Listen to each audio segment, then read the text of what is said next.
تو صحیح بخاری اور مسلم کی متفق علیہ حدیث ہے کہ آپ صلی اللہ علیہ وسلم جب مدینہ شریف ہجرت کر کے گئے، مسلمانوں پر نماز فرض ہوئی تو مسلمانوں کے درمیان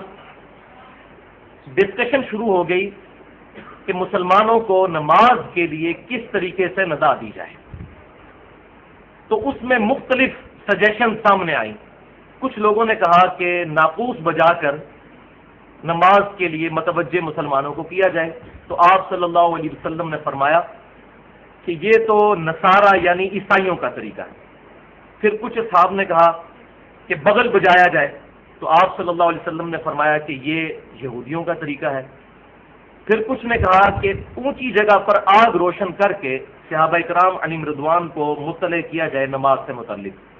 تو آپ صلی اللہ علیہ وسلم نے فرمایا یہ مجوسیوں کا طریقہ ہے۔ پھر آپ صلی اللہ علیہ وسلم نے اذان کے الفاظ تعلیم فرمائے۔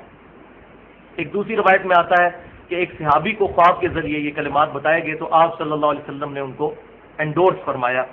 اس کی توثیق فرما دی۔ لہذا اذان جو ہے یہ اب شعائر اسلام میں سے ہے، اسلام کی نشانیوں میں سے ایک نشانی ہے اذان۔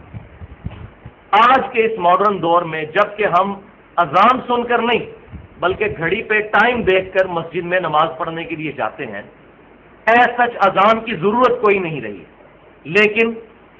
کیونکہ یہ شعائر اسلام ہے لہذا کوئی بندہ اس بات پر اب فتویٰ نہیں دے سکتا کہ چونکہ لوگ گھڑی دیکھ کر مسجد میں آتے ہیں، لوگوں کو پتہ ہے ظہر کا ٹائم جو ہے وہ 1 بجے ہے، عصر کا ٹائم جو ہے وہ 3:45 بجے ہے، مغرب جو ہے وہ 6 بجے ہو جاتی ہے، تو لہذا اذان کی تو ضرورت نہیں ہے۔ تو یہ شعائر اسلام ہے، اس کو اب کوئی چینج نہیں کر سکتا، یہ اسی طریقے سے چلتا رہے گا۔ ہاں، اس کے لیے جو ہم ہیلپ لیتے ہیں وہ